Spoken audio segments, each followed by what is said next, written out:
അപ്പോൾ നമ്മൾ വീട്ടിൽ സാധാരണ ഉണ്ടാക്കുന്ന ബീഫ് കറി ഉണ്ടാക്കി കാണിച്ചു തരാം കേട്ടോ.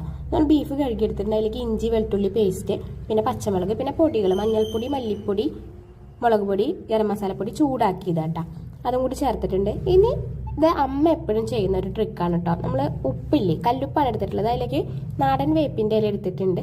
അതൊന്നൊന്ന് കൈ കൊണ്ടൊന്ന് ഇതാക്കിയ ശേഷം കുറച്ച് പച്ച വെളിച്ചെണ്ണയും കൂടി ചേർത്ത് തിരുമ്മിയിട്ട് നമ്മുടെ ഈ ബീഫിൽ നന്നായിട്ട് തേച്ച് പിടിപ്പിക്കണം. ബീഫ് നല്ല ചിക്കൻ ആയാലും ഏത് തരം മീറ്റ് ആയാലും ഇങ്ങനെയാണ് ഇവിടെ ഒന്ന് മാരിനേറ്റ് ചെയ്യാറുള്ളത് കേട്ടോ.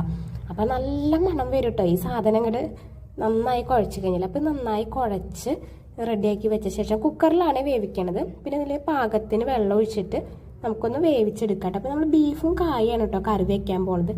ഇവിടെ മിക്കവാറും ബീഫും കായനായിട്ട് ഉണ്ടാവാറുള്ളത്. പിന്നെ നമുക്ക് ഈ തേങ്ങയും ചുവന്നുള്ളിയും വെളുത്തുള്ളിയും പെരിഞ്ചീരകവും വേപ്പിൻ്റെ ഇലയും കൂടിയിട്ട് ഒന്ന് വറുത്തെടുക്കണം. അപ്പോൾ നമ്മുടെ ബീഫ് വെന്തിട്ടുണ്ട്. ഞാൻ ഇന്ന് കുറച്ച് മാറ്റിയെടുത്തിട്ടുണ്ട് കേട്ടോ. നമ്മൾ നേന്ത്രക്കായാണ് എടുത്തിട്ടുള്ളത്. അത് നന്നായിട്ട് കറയൊക്കെ കളഞ്ഞിട്ടുള്ളതാണ്. അപ്പോൾ അതും കൂടി ചേർത്തിട്ടൊന്ന് വേവിച്ചെടുത്തിട്ടുണ്ട്. ഇനി അതിലേക്ക് വേണം നമ്മൾ ഈ തേങ്ങ വറുത്തിട്ട് അരച്ച് ചേർക്കാൻ കേട്ടോ. അപ്പോൾ ബീഫും കായും വേവിച്ചിട്ടുണ്ട്. ഇനി അതിലേക്ക് നമ്മൾ ഈ തേങ്ങയും കൂടി വറുത്തിട്ടുള്ളത് അരച്ച് നന്നായിട്ട് മിക്സിയിൽ അരച്ചെടുത്തതാണ് കേട്ടോ.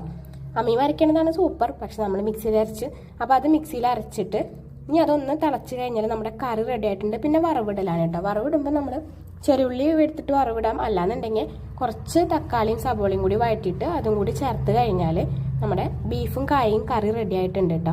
അപ്പോൾ ഇത് ഇടയ്ക്കൊക്കെ ഒന്ന് ഇങ്ങനെ ഒന്ന് ട്രൈ ചെയ്ത് നോക്കൂ കേട്ടോ. നല്ല രസമുള്ള ഒരു കറിയാണ് ഇത്.